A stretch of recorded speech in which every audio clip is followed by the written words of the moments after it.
adopted a resolution which is not mandatory. If it was in Article 7 of the Charter of the United Nations, it would have been mandatory. But Article 6 only makes it recommendatory.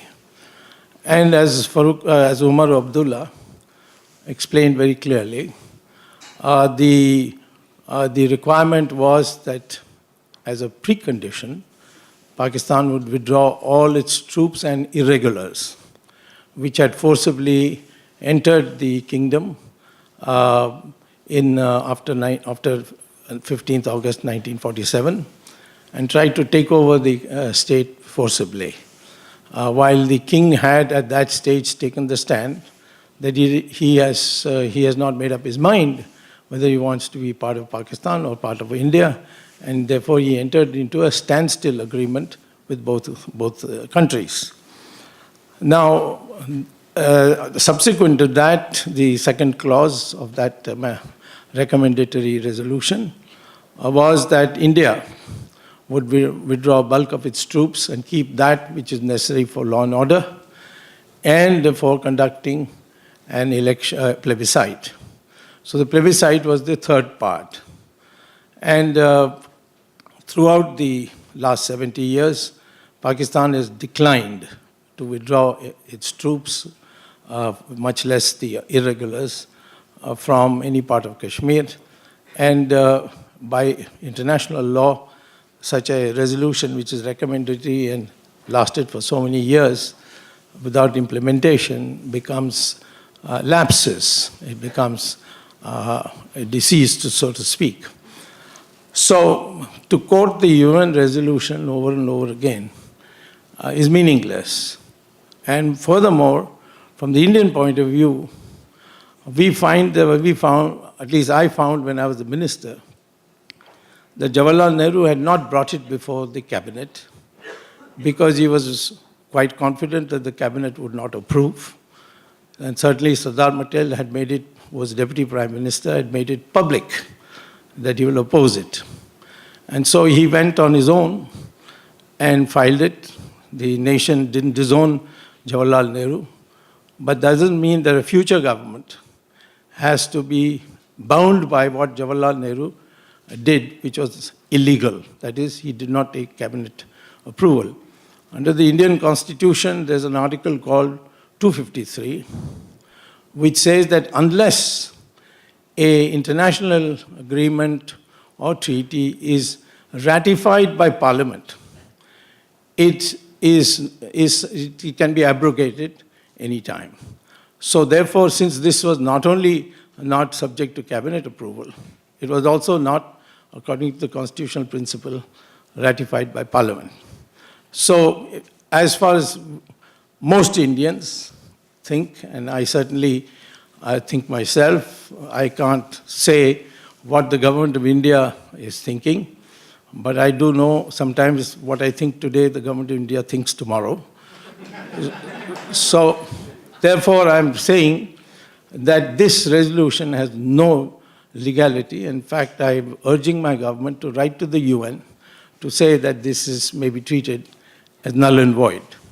So the issue of Kashmir arises from the fact that the instrument accession, which was signed on 26th October 1947 by the Maharaja, that he is acceding to India, that is final. And therefore, whatever is in possession of Pakistan, of Kashmir, is illegally held by Pakistan and it properly belongs to India.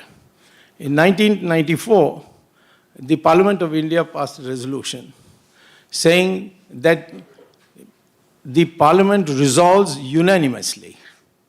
It was a Congress government, not a BJP government, in 1994, Narasimha Rao's government, that Congress resolves, the Parliament resolves that it regards Kashmir, the entire Kashmir, the whole of Kashmir, as an integral part of India, and that steps will be taken to recover what is presently held in illegal occupation by Pakistan. So the Indian position is very, very clear, but it makes it difficult to hold a dialogue on the future status of Kashmir. So to that extent, I have a disagreement with Omar Abdullah when he says that he thinks that this is a practical solution to regard the LOC as a frontier and settle on that basis. I don't think that any government of India will be able to settle it on anything less than what the 1994 Parliament resolution had laid down. And I think the mood of the country that I see over the years is only getting hardened. And it reflects itself in places where many people would think that we shouldn't be really stepping in. For example, on artists not coming, etc. But that's the mood in the country, that they don't want any of this. They don't want any dilution of our attitude to Pakistan at this present moment. Now, in view of this, what is the scope of our relations with Pakistan? That is the real question. Now, Pakistan has to define its identity. There was no Pakistan before 47. There was no even concept of a Muslim state before 1947.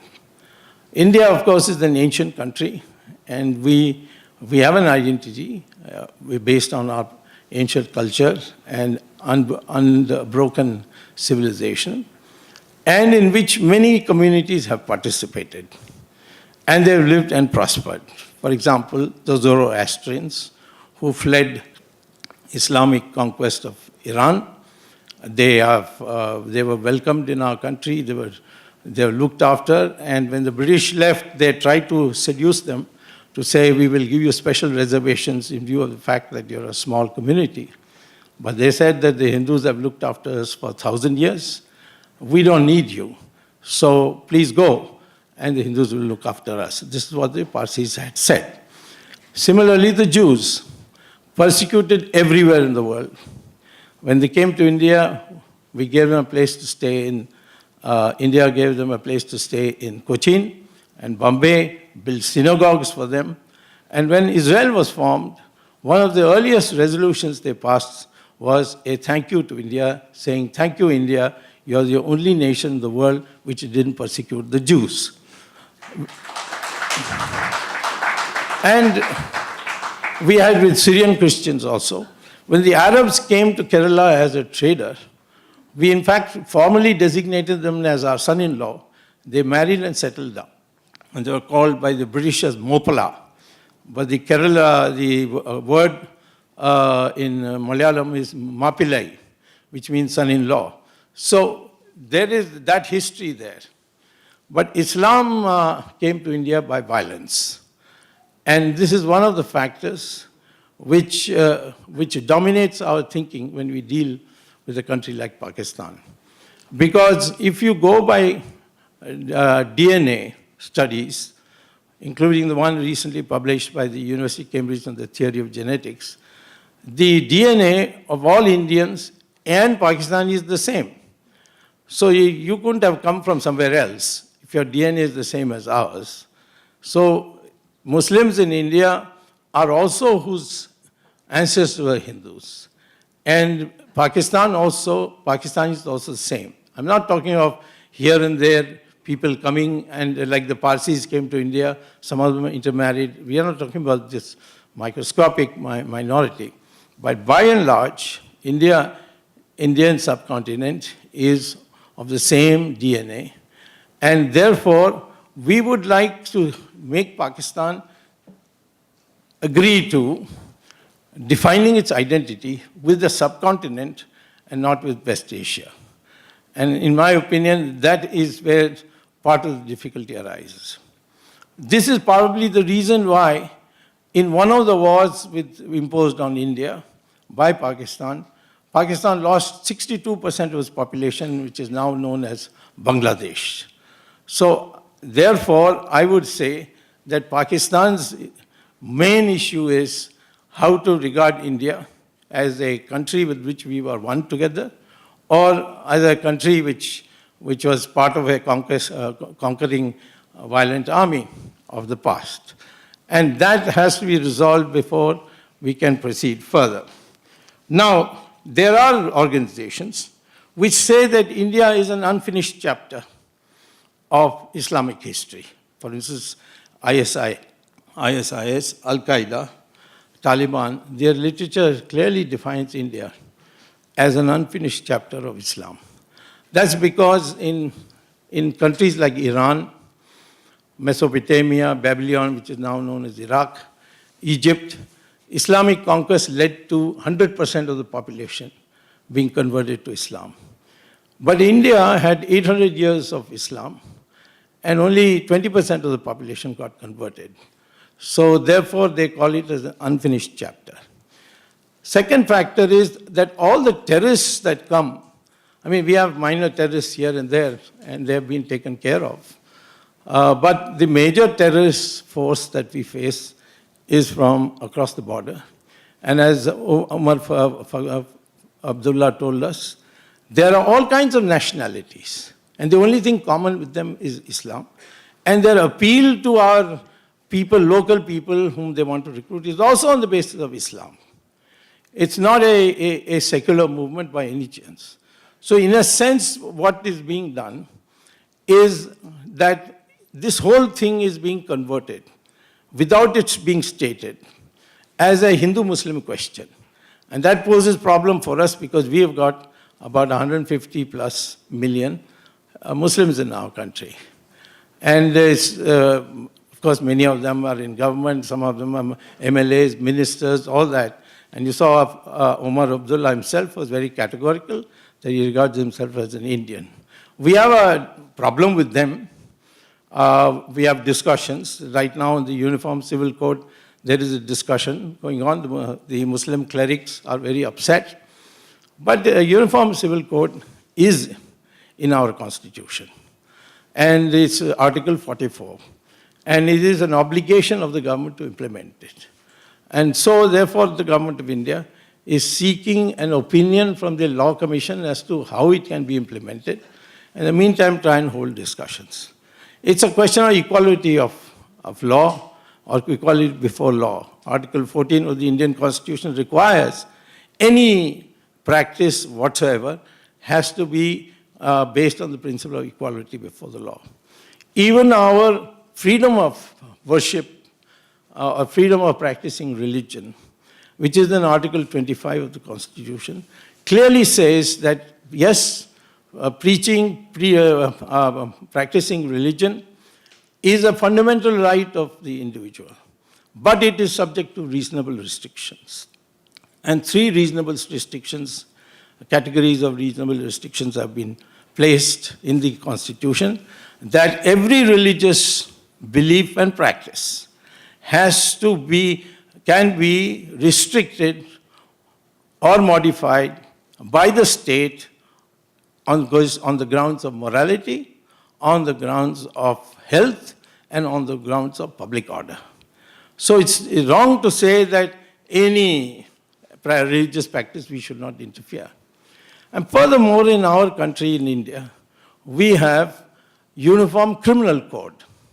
That is, the criminal procedures are uniform for Hindus and Muslims. There is no Sharia law for criminal acts. And so if the Muslim community has accepted uniform criminal code, why should not the Muslim community also accept uniform civil code? This is the issue. And moreover, in a country like Australia or United States, the Muslim community has accepted uniform civil code. So I think some of these things which are being deliberately raised is to create this division. And we think that there's no division because we regard Muslims also as a part of our ancestral family, that they are also from this country, and they are also a part of us, and we treat them as family. So this is where Pakistan is constantly interfering. Now, we have come to 2 further conclusions. With that, I'll conclude and take questions. One is the issue of dialogue with Pakistan raises the question with whom? We can't have any dialogue with Nawaz Sharif because we consider him a dummy prime minister who cannot implement anything. We have tried that for 2.5 years. The prime minister has gone out of his way, subject to criticisms in his own country. He has suddenly dropped in on his way from Afghanistan to India to attend a marriage ceremony of Nawaz Sharif. None of these gestures has had any effect. And terrorism has continued across the border all through. So finally, when these 18 soldiers were killed while they were asleep in their camp in Uri, the government decided to take a retaliatory action. I agree that we have phrased it in such a way that Pakistan doesn't feel compelled to react to save its prestige or something. We have made it as a local, across the border operation. But there is a fundamental decision, I think. This is my understanding. I am a member also of the Parliamentary Standing Committee on Defense and the Parliament's Consultative Committee on External Affairs, and we have been briefed thoroughly on this. I'm convinced now that our government will give proactive responses to any cross-border attack on us, which is of terrorists. So therefore, unless the political authority begins to assert itself in Pakistan, to discipline its army, to discipline its ISI, and put an end to all these terrorists who are living freely in Pakistan, I think it will be impossible for any government of India to have a dialogue on wide-ranging items. If they want to talk about which terrorists they should hand over to us and why, those discussions can take place at the national security level and the Director General of Military Operations. But political normalcy between India and Pakistan is something which we in India think that is fruitless and therefore should not be engaged in. I am not a person who is a hardliner as media portrays me. Because when the Soviets arrived in Afghanistan, I got an urgent message from the then military ruler of Pakistan, Ziaul Haq, because I was condemning the Soviet attack on on Afghanistan, and saying it poses as a danger to Pakistan and thereafter a danger to India. So he invited me to come and visit the frontier areas where the Afghan refugees had come. And I had been to Pakistan twice, that's right, defending Pakistan's right to acquire arms to defend itself against a possible Soviet incursion into Pakistan.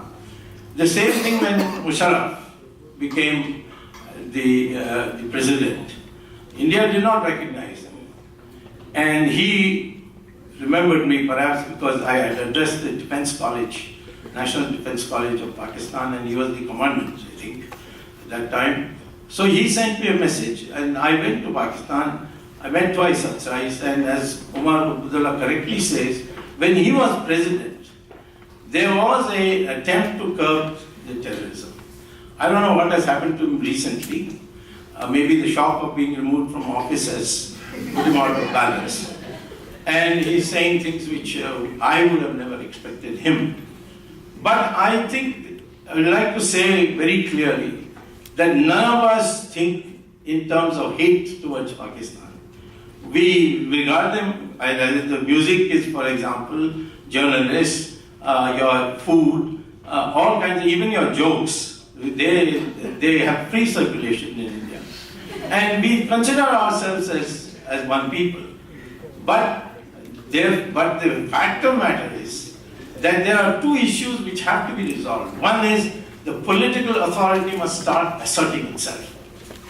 And two, this Islam appeal to India must stop, which means that terrorists have to be brought to book. And the international opinion is also in favor of it. All countries of the world are ready to assist in this particular aspect. Even the Chinese, with whom I have had long interactions. Right from the time of Morarji Desai, I've been to China so many times. The Chinese, at my request, even opened the gates of Kailash and Mansarovar, the holy site of Lord Shiva's abode, for pilgrims to come there. Even the Chinese, although they are supportive, they are standing by their good friend, but they privately tell me, and they have, in fact, your Dawn newspaper has also produced a document for which one of the Dawn's correspondent has gone into trouble, where it says that the Chinese have said, we'll support you, but you've got to end this problem. So there is an international consensus. So if Pakistan asserts its political authority, and your people, Pakistani people, can do it, the lawyers' agitation brought down Musharraf. Same thing, the public agitation in 1977 brought down Zulfikar Ali Bhutto for rigging the election. There is scope for public assertion in Pakistan, but the political authority must assist the public and be friendly to the public to encourage them to think in terms of democratic protests. So without these two aspects, the civilian authority and this Islamization of its terrorist attacks on India, which has a negative effect within India. Wherever Muslims are in majority in India, the Hindus are having problems. Kashmiri Pandits were driven out of the valley. Similarly, Kerala, Malappuram, the situation of the Hindus is in a horrible state. In fact, there is no police which is allowed to go in there. The Sharia seems to operate there. Hindus cannot sell their houses to anyone but a Muslim. This is the kind of situation wherever they are in majority. It may be because they think that where they are in majority, the clerics say this is Darul Islam, so there's no room for minorities. In Saudi Arabia, there are 2 million Hindus who are workers in Saudi Arabia. They are not allowed to build temples. They are not allowed to celebrate Diwali. They are not allowed to even hold pujas inside their house or even carry a picture of Ramchandraji in their pocket. Now, that is their country, Saudi Arabia. I'm not, fundamentally objecting to it. But this Islamization thing is forcing our people to become hostile within the country. And therefore, it will create a problem for us. And if Pakistan is the source and is not willing to become more democratic, it is not, the civilian authorities is not willing to take charge and keep the army under check and assist India in controlling the flow of terrorists, then India is prepared for the consequences. And that is what the surgical operation signaled. And I hope changes will come. So in short, I will say the way the whole creation of India and Pakistan and subsequent developments, and now it has got entangled into the fact that we have no channel by which we can have a dialogue solution. And two, we cannot, under any circumstance, I am not one of those people who is going to leave anybody in any doubt. There is no question of yielding even 1 inch of Kashmir on any grounds, because it is, according to the constitutional principle, a part of India. And whatever assurances Jawaharlal Nehru gave you, you may go and consult him wherever he is and ask him. We are not bound by it.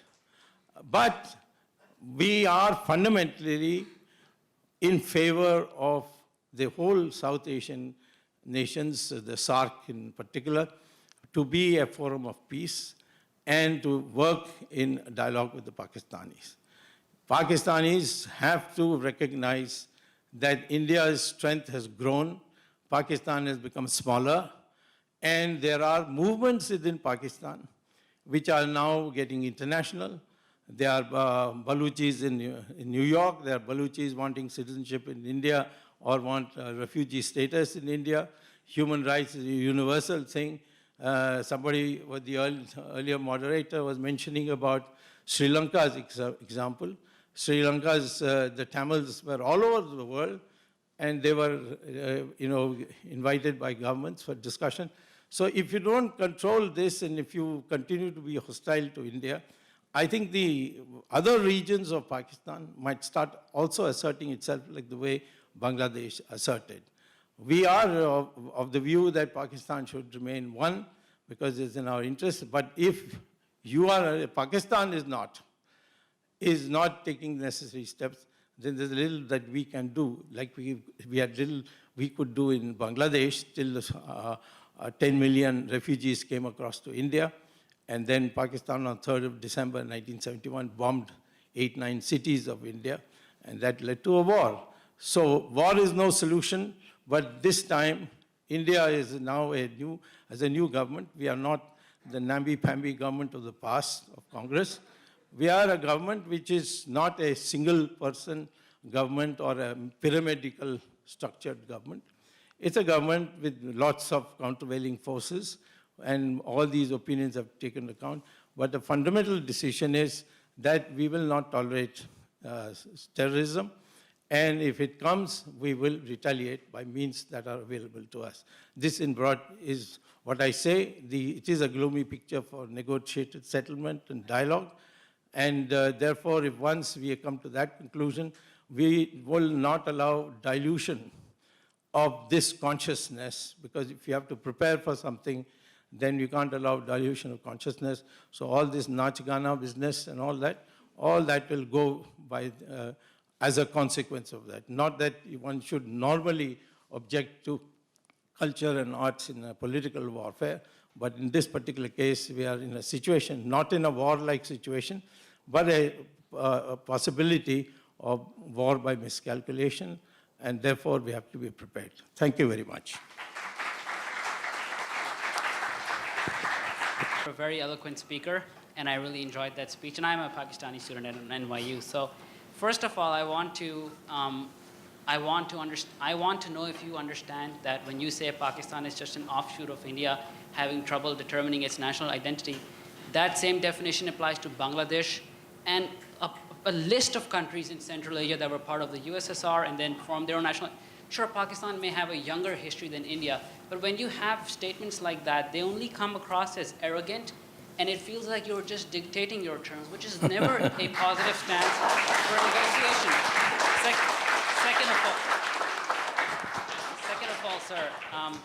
Second of all, the real question basically, you said that fundamental Islam is a problem in terms of peaceful negotiations, but I will just remind you that fundamental doctrines of all nature tend to be violent, and they tend to repress the voice of minorities, including the famous philosopher and political scientist Kautilya, who said that political decisions should only be determined by calculations of self-interest, rational self-interest, not concerns for humanity. And that part is your addition. Well, sir, that is okay. That is a matter of opinion. But he emphasized the rational calculations over short-term concerns. National interest, yes. Leading to the final part of my question, which I wanted to ask Umar Abdullah as well. One question at a time. Yeah. Okay. Sorry, sir. Just one question in the end that you should really focus on. Anyways, you've said that the Pakistani government sponsors terrorists.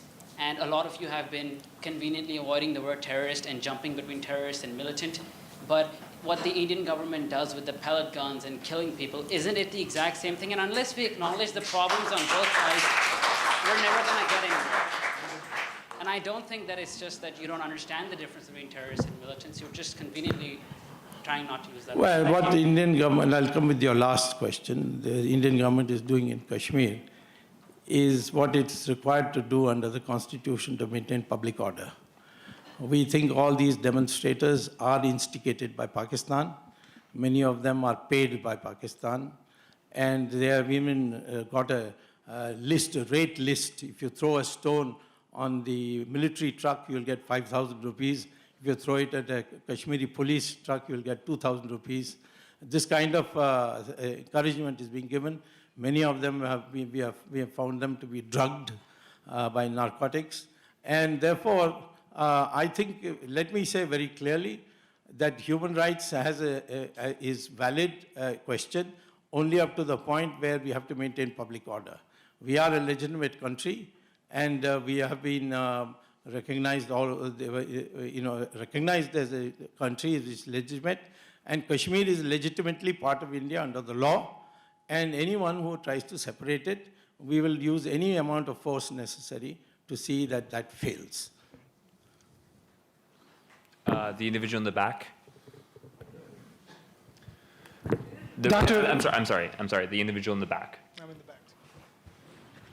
back. Sir, in the time that you're going to wait for the Pakistani government to be one that you can accept to have dialogue with, what do you think is a short-term and in the long run a solution? Because you aren't willing to accept the line of control, you're not willing to accept the United Nations conditions for a referendum, and all you want is the entire Kashmir to be a part of India. Yeah. What do you think is a solution if you're not willing to work with anyone? The solution is to wait. The Chinese are waiting for Taiwan for a suitable atmosphere. And we will wait for a suitable opportunity. But sir, in waiting, are you not going to be creating so much unhappiness and a lot of trouble to the people of Kashmir who are living in a state where for 100 days they can't send their kids to school or go to... Yeah, that's pretty bad. It's that they can't send their children to school. Most people in Kashmir want a normal, peaceful life. And these agitators are instigated by Pakistan. We are convinced of it. I am convinced of it on what has been presented to our committee. And I will tell you that we have not used all the force that we could. We have used the minimum force. But when you are attacked, when the police is attacked, you can't tell them that just turn the other cheek. If they have to do something, earlier on they were using bullets, now they are using pellets. So therefore, at some stage, those who are instigating these children to come out on the streets, they have to be identified by the society and handed over to us. We are also catching many of them. And I'm sure that whoever is elected in Kashmir has not expressed any sympathy for this. You saw Umar Abdullah here itself. He did not defend them. In fact, he didn't even criticize the killing of that Barhani. He only said that the mismanagement of the situation after. That was it. And he is not a member of our coalition. It's Mufti Said's daughter, who is Mehbooba, who's the chief minister, who's in alliance with us. And I think the world is being given a false impression that there is an uprising in Kashmir. Of course, it's a fact that people are coming on the streets, but I know from an Indian experience that coming out on the streets and burning buses and throwing stones at the police has happened many times, and then it fizzles out. There was a Dravidian movement in Tamil Nadu. It has fizzled out. Now they have become part of our society. They contest elections and they become chief ministers and make money like everybody else. No, right here. Sir, India doesn't want to take any mediation with regard to Kashmir. India also doesn't want to implement UN resolutions. Yes. So, India wants to speak to Pakistan. Who is there in Pakistan to speak? And what exactly India wants to speak when it says very clearly that the entire Kashmir region is part of itself? No, I have not said anywhere that India wants to speak to Pakistan. I said we don't know who to speak to Pakistan in Pakistan. Until that is resolved, then the question of speaking to Pakistan doesn't arise. It's no point in speaking to the elected government in Pakistan because they don't carry any weight. They are not able to implement any decision. They told us so many things in private. None of it has been even remotely implemented. So therefore, we can go on for years and years without talking to Pakistan. It's not a difficult proposition. If Pakistan feels, then it has to meet those certain minimum conditions for a political dialogue, which means that the government should be in a position to deliver what it promises. Right there. Hi, sir. I am speaking to you today. I respect you, sir. You're my elder. And I'm a proud Indian, I want to say. And I'm speaking to you as a concerned Indian today because some of the rhetoric that has been flying in this room is rather disturbing to me as a Sikh and as an Indian. Because this whole idea of Islamicization of things, I mean, like my friend said, there are fundamentals in every society. There were Sikh fundamentals in 1984. There have been Hindu fundamentals in India as well. So I do not understand how you can sort of, I mean, if the fundamentals are sort of, Islamicizing this issue, is the right response to sort of claim that everybody had a Hindu DNA or an ancient culture that everybody belonged to? Doesn't that polarize societies instead of joining them together? Well, that means that a Sikh as well has a Hindu DNA. I have a human DNA, and I have a South Asian DNA, sir, and I'm proud of that. Well, you can be proud of what you want to be. I'm not putting any ban on that. I'm only saying that please don't compare the militancy or the terrorism, whatever you want to call it, of the Sikhs between 1983 and 1981 and 84. I was one of those people who had almost single-handedly, because there was hardly any other Hindu who took the stand. I think Chandrasekhar also took the stand, that Operation Blue Star was condemned, to be condemned. And we condemned it, and we said this was a move by Mrs. Gandhi to try and garner a fundamentalist vote among the Hindu population. Since then, the Sikh community has always regarded people like me and Mr. Chandrasekhar versus no more as very, very friendly, and they meet me wherever I go, where they have gurdwaras, whether it's in New York or whether it's in London. And I have no difficulty, and now there is no such thing as Sikh fundamentalism. So don't say that. Maybe you have some people in Pakistan who have been paid for and they are there, but otherwise there is no Sikh fundamentalism movement in India. Sikhs are ones who fought for the Hindus, and the Hindus will never forget it, the sacrifices of Guru Tegh Bahadur and Guru Gobind Singh. So wait a minute. So first of all, there is no other fundamentalism in India that has any violent ability to create that kind of disorder and the kind of explosions and the kind of misery that the Islamic terrorists are able to do. That is why I've singled them out. And they are coming from Pakistan, and they are inspired by Islam. Many responsible Muslims say they are not the real Islam. Well, there is a school of Islam, if they are not. Either the clerics disown them and say that they are all kafirs, which nobody is doing, or you say that it's a school of Islam. But the school of Islam seems to be gaining ground. And I want to make sure that it doesn't infect the vast population of Muslims in our country. And that's why I mentioned, I am not talking about Islamization in a general extent. I must tell you, I have no personal animosity. One of my son-in-laws is a Muslim, I must tell you. My wife is a Parsi. I have Jews and Christians also in my family, and none of them seem to think that I am an Islamic phobic person at all. That's not the issue. The issue is what is affecting our society. Our society is being daily, by the use of money power and the internet, the Muslim youth are being targeted that they must fight, they must die for creating a caliphate in Kashmir. This is the kind of propaganda that is going on, and we have to meet that. I promise I'll get to everyone. V-neck gray. Sir, I just had a question. Speech, I really appreciate the impact. So, based on the Independence Act of 1947, Balochistan was not supposed to be part of Pakistan. That's right. One out of 4 or 5 areas of Balochistan was supposed to be part of Pakistan. Pakistan forcibly entered Balochistan, just like they entered Kashmir. So now, they've been murdering Balochis and throwing them out of airplanes for how many years? So I ask you the question: what do you think the role is that India should play in helping Balochistan gain its independence? Yeah. Well, we have reached that stage, yes. I think, first of all, those who are Baluchis and living in New York, you should set up a human rights center, produce sufficient literature, and then go to the UN and try to get people to get concerned, and perhaps at the UN in Geneva to set up a commission on these violent things. I know that tremendous violence is things, but it's all anecdotal.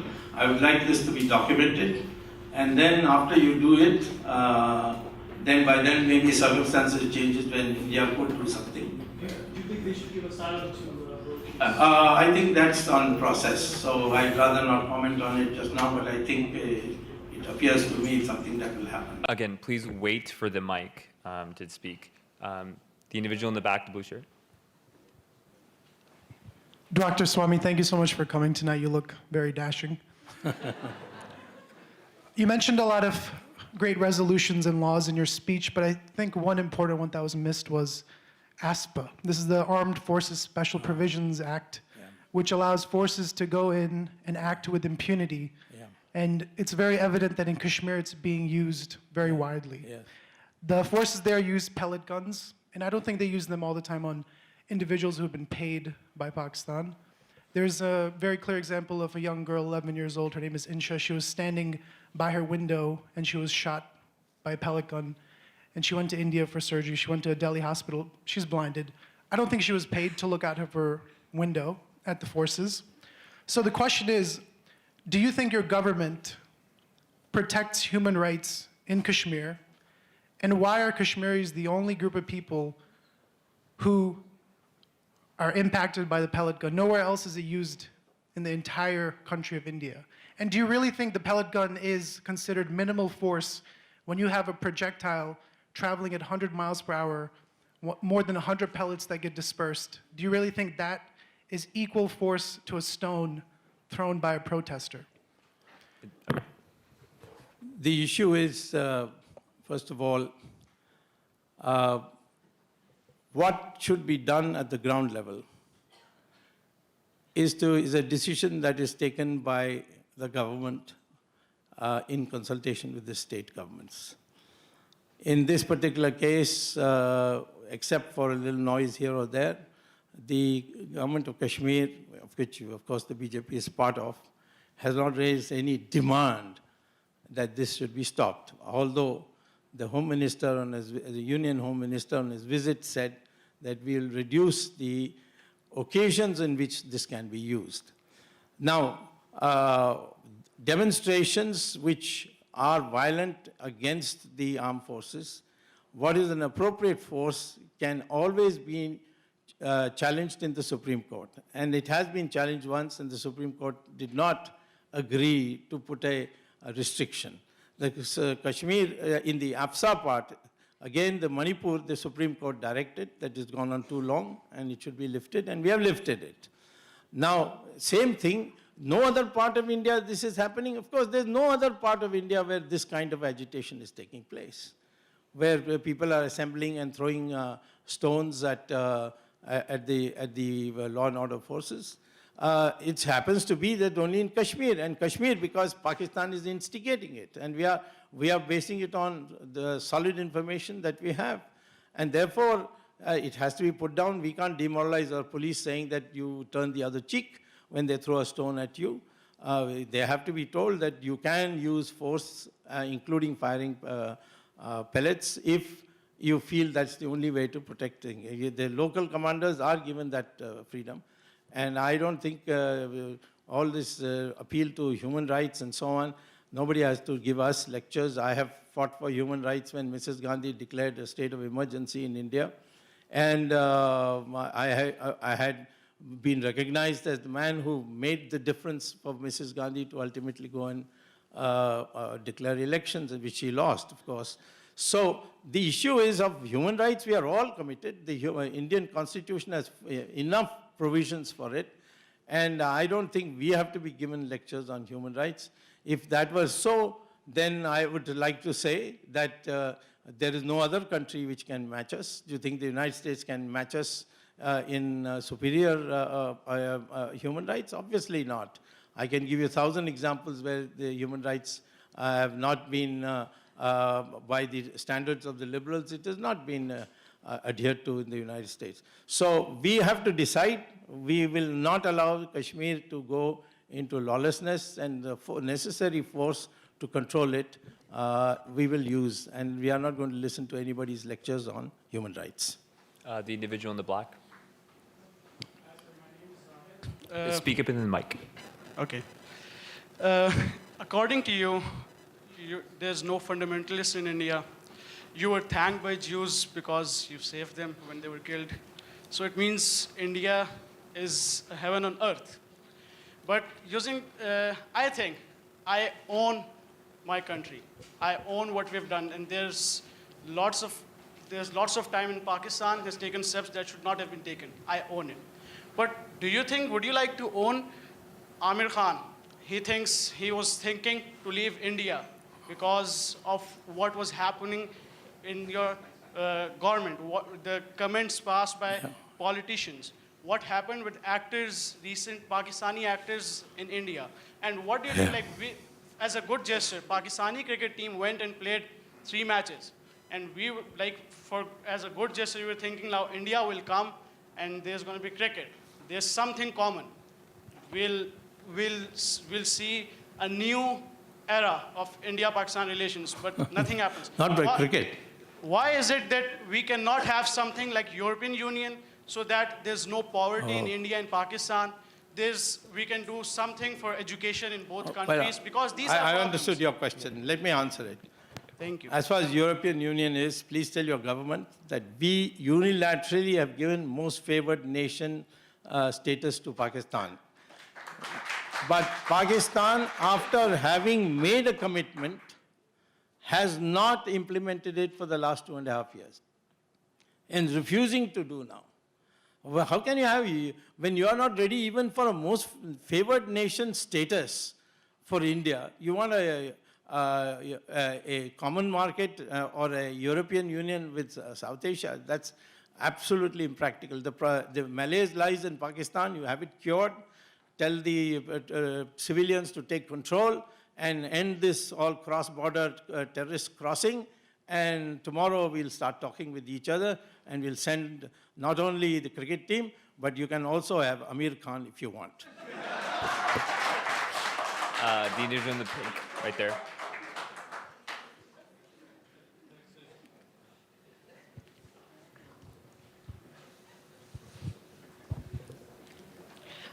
It's a pleasure to see you in person, sir. I'm a big fan.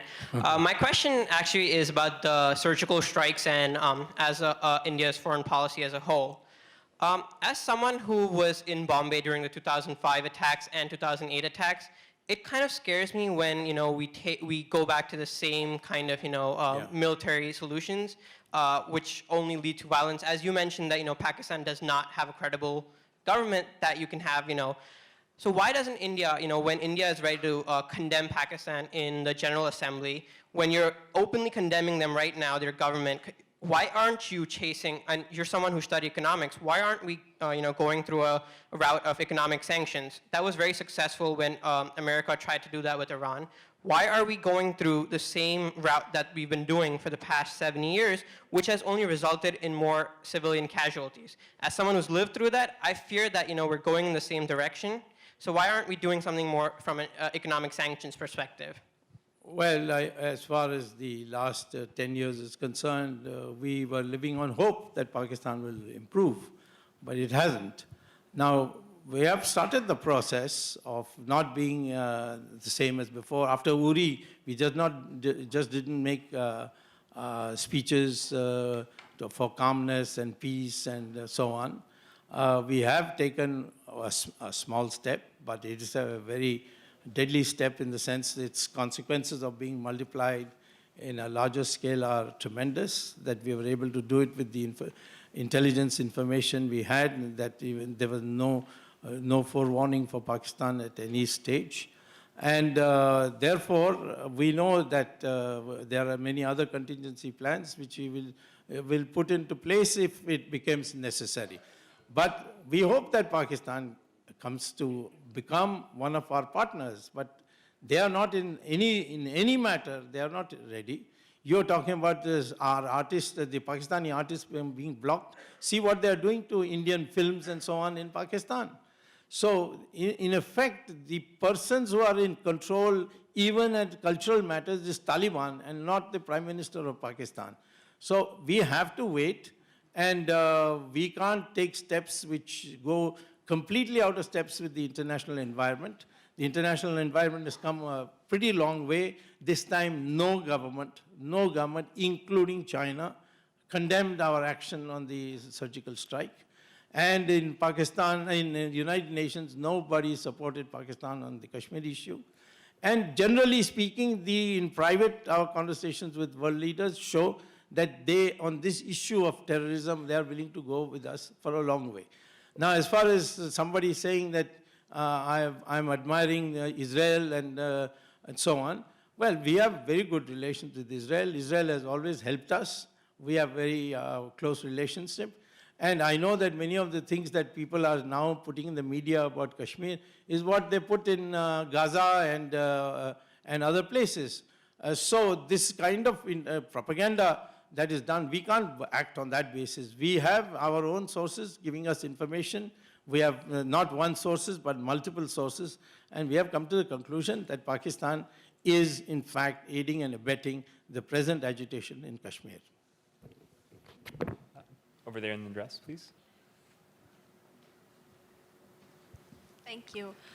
Sir, towards the end of your speech, you mentioned Naach Gana, and you referred to how the recent things about like sending Pakistani actors and artists back to their country and restricting the representation of Pakistani artists in Bollywood movies and things like that is a form of protection of something. But don't you think, like, all of us in this room can agree that we don't want a war between Pakistan and India, and we don't want a situation where either of the country wins, but rather something where they both, like, you know, find a solution collectively. Yeah. But it's ironic that something that, like, sending Pakistani artists and people like that back to their country doesn't really protect, but in fact increases conflict and makes it more likely that something will come up in order to need protection in the first place. Yeah, that's one perspective, definitely.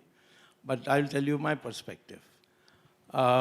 We think that Pakistan, presently constituted, cannot be relied on to come for peace. And the people who are actually managing it do want war. And we have reports now that after this Mosul attack by the American-supported forces of Iraq, many ISIS people are now thinking of moving to Pakistan as a sanctuary. Now, we have... well, I'm sorry, sir. Wait. Sir. Well... Sorry, sir. I am here to speak. When your turn comes to speak from this side, you can say what you like. That is not the purpose. I am telling you what I know. And it is not that it has not appeared in the media. Well, I'm telling you that you have ISIS people in Pakistan. We have ISIS people in India. We have arrested several of them in Kerala recently. We have several of them in Tamil Nadu. And they all say that they have come through Pakistan. So it's not enough for you to say that you're innocent and we are guilty. The fact of the matter is we are the ones who are facing these attacks. And there's not a single terrorist, Indian terrorist, been arrested in any attack in Pakistan. There have been terrorist attacks in Pakistan. Of course, Pakistani civil society is suffering because of that. But not a single Indian so far has been arrested who's a terrorist, who's carried a gun from India with Indian markings and played havoc there. So we are not the ones who are encouraging any terrorist activity in Pakistan. It's Pakistan which is supporting it. They are all coming from Pakistan. Whoever we arrest, they say that we come from Pakistan. We give proofs. Kasab, who was caught, we even identified his village. And we produced a video of his parents saying, yes, he had gone to India for some training and didn't come back. Even after that, Pakistan said, we don't have adequate proof for 2008. Now, today we have a situation where we have to prepare the country's mind that it may be a possibility. I'm not saying it is even a possibility, but it may be a possibility in the future that we may have to go to war, because we have been to war with Pakistan 4 times already. It's not an unusual event. It would be a war. And therefore, to prepare the mind of the people, we can't allow these dilutions of cinema artists and cricket players coming to our country and playing. We cannot allow that. And this is our decision, and that's why we have made the decision. The day normalcy comes in Pakistan, we'll be the first ones to resume cricket and cinema. Okay, I want to reiterate, please, this is not a shouting match. Your opinions are valid to be heard. but with the microphone when we pick on you, please. Person in the back. Sir, you repeatedly used the word force. I'm just curious, do you see any similarities between the rise of Nazi Germany and Hindu nationalism and growing Indian jingoism? Do you ever see India becoming a fascist country eventually? And lastly, what's your opinion on Hitler? The last time,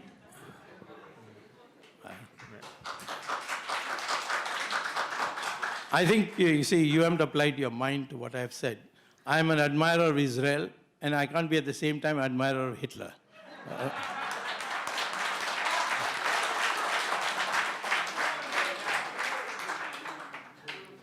There was one attempt at fascism in India, and that was in 1975 by Mrs. Gandhi declaring a state of emergency, where she suspended the constitution, put 140,000 people in jail without trial, and all the top leaders like Jayaprakash Nayan, Morarji Desai, everybody were put in solitary confinement.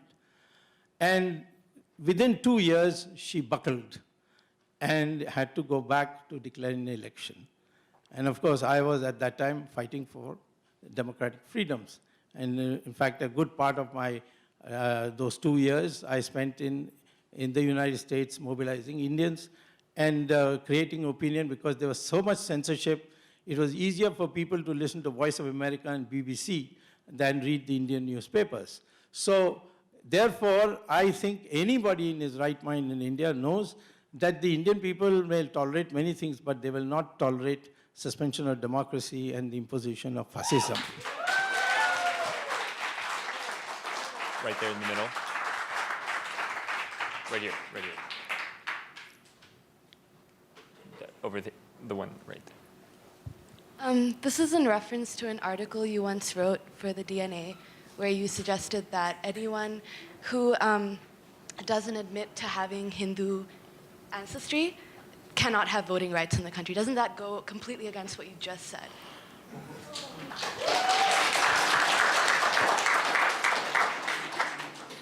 Voting rights under Indian law is not a fundamental right. It is subject to conditions. I'm sorry, Right. can we? And what I had said, you're misquoting, no problem, because many others, you must be listening to some of these rabid Islamic intellectuals who have misquoted my article completely. What I said exactly was this, that the attempt of the Islamic terrorists is to alienate the Muslims from the Hindus. And we have to therefore propagate and make the Muslim accept that he is also one of us, his DNA says he's one of us, and therefore his ancestors are Hindus. And therefore this country and the soil of this country belongs as much to him as me. Those who say that their ancestors are not Hindus, but in fact Gori and Ghazni, they are not fit to be in this country. They should have gone to Pakistan. In any case, they can stay here, but in my opinion, till they give up this kind of attitude, they should not be given voting rights. That's what I said. Sorry, I have the mic here. Sir, firstly, thank you for taking on such challenging questions. I'm Daniel, I'm a Pakistani student in NYU, and I really admire you and respect you. But throughout this evening, we've heard how you said there's a one-way export of terrorism, and Umar Abdullah Saab first said the same thing, that Pakistan is exporting terrorism to India. But sir, what do you have to say about Kul Bhushnav Yadav, who's a raw agent, who's officially recognized by a government, and he went on record and said that he was he was given the task of destabilizing Balochistan, targeting minorities, carrying out bomb attacks on Hazara especially, and alienating such minorities. And when a common Indian man like that gentleman in the V-neck shirt asked you how India should play the role in Balochistan getting independent, what I'm getting from all this is that you expect India to be the judge on who should get independence from Pakistan, but at the same time, you don't want Pakistan interfering in Kashmir, and that's totally fine. I don't expect you to interfere in Balochistan. Yeah, well, you put words in my mouth. If I may tell you what is in my mind, not rely on what you have assumed that this is what I have said. I didn't create Bangladesh. Indians did not create Bangladesh. Bangladesh was created by the severe butchery of the people by the Pakistan army, and they came, and their Mukti Bahini came to us for assistance, but we decided that we can't afford 20 million Bangladeshis or 10 million Bangladeshis as refugees in India, because our society would get destabilized. So when Pakistan bombed India in 6 cities on 3rd December 1971, we decided, well, you have declared war, we will take it to a logical extreme. But we did not do anything on the western part because Pakistan was totally devastated. 100,000 Pakistani soldiers surrendered, and they were brought to Delhi and kept in Tihar jail and looked after very well. In fact, their diet was much better than the average diet of the Indian. And after that, we had an agreement, and we released all the 100,000 Pakistani soldiers. Now, if Pakistan can't manage its affairs, and everything starts falling apart, I don't think that we have to do anything at all. I am saying only that if somebody comes to my country and says, I am afraid to go back to Pakistan because I'm a Baluchi and therefore I'll be persecuted, we have to have a policy, and we have done for many. For instance, that Taslima from Bangladesh, we gave her asylum. Similarly, we have given to the Dalai Lama, even though at that time many people felt that it will alienate our relations with China, we gave asylum to Dalai Lama. So in the similar way, if some leader or a prominent person from Bangladesh, not only, I'll tell you, Baluchistan, but from Pakhtunistan and Sindh, I think we were, and make out a case that his life is threatened. The United States also follows the same principle. We'll follow that principle, give them asylum. That doesn't make it us that we are dictating what Pakistan should do. Well, of course not, we are not dictating, but if the consequences fall on us, we will act according to our interests. The individual in the suit. Mr. Swamy, I have just a quick question and then a larger question. You know, on the most part, it seems like there's a fair and square blame on Pakistan and Islam with the situation in Kashmir. Is there anything India takes responsibility for in solving the problem and creating a more positive environment in South Asia? And my larger question is really, Indian Muslims have largely been very loyal to India, its constitution, and the nation, and there's very little or no documented participation in Al-Qaeda or Taliban or ISIS. But yet, there's a rise in Hindu fundamentalism, there's a rise in intolerance in India, not just against Muslims, but against Dalits, against Christians, against minorities and tribal people in the Northeast. Yeah. So you're so focused on Islamic terrorism in Islam. What's your perspective on Hindu fundamentalism, the rise of the RSS, the VHP, Bajrang Dal?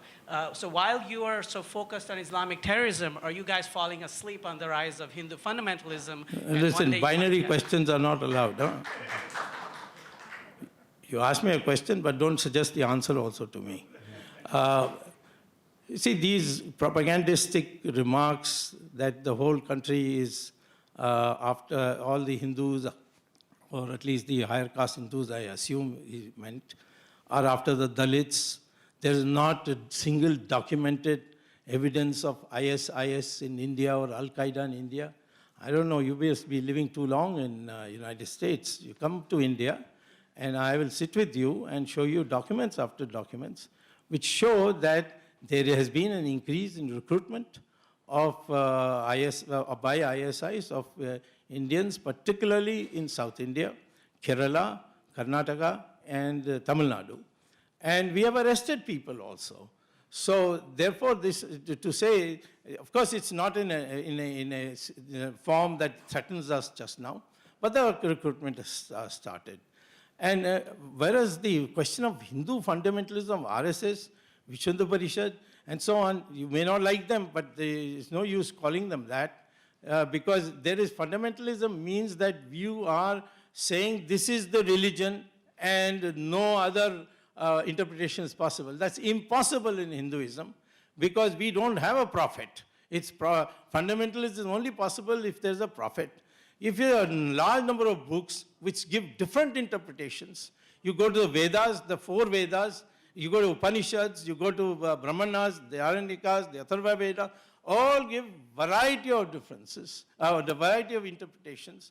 Our social code is subject to amendment. We have had Manu Shastra, then after that Yajnavalkya Shastra, after that Mitakshatra Shastra. Shastras are to be amended.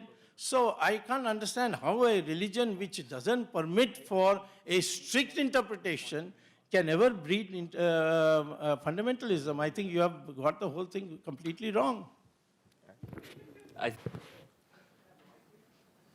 Ready?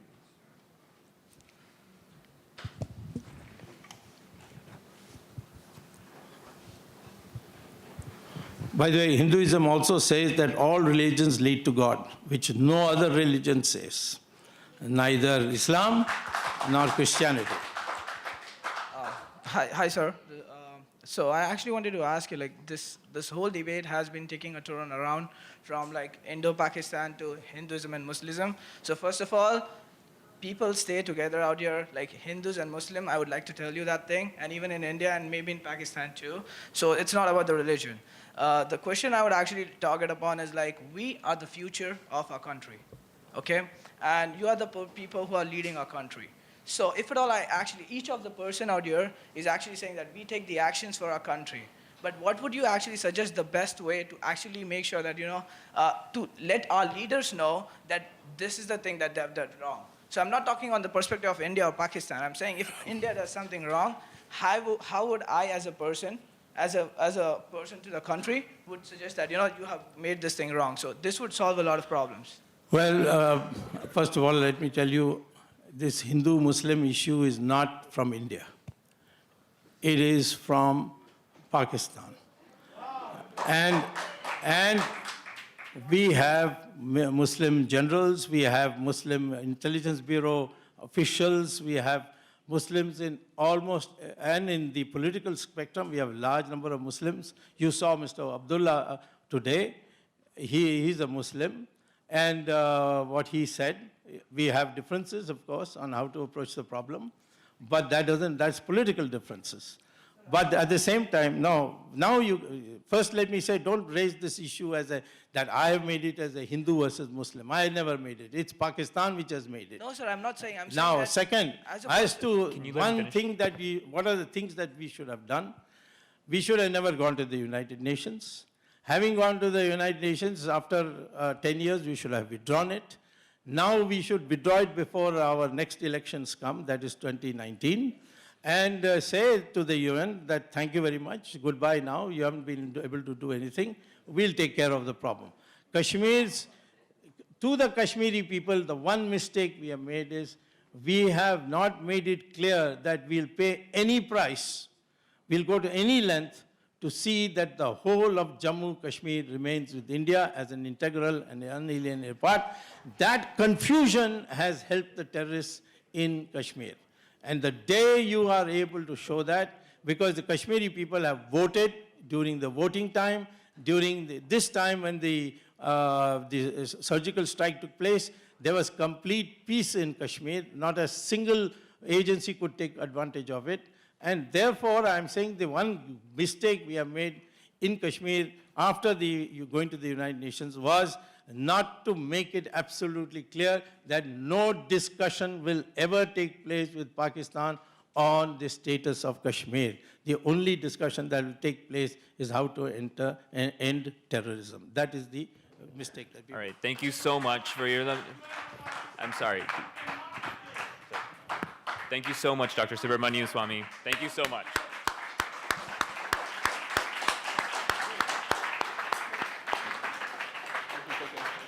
Ladies and gentlemen, before we close, there's just a few remarks that we wanted to say. You've seen views of different representation, whether it's left, whether it's right from both countries, and we just wanted to express them to you through this medium, through this conference, and for you to decide what our future holds. So thank you so much for coming out.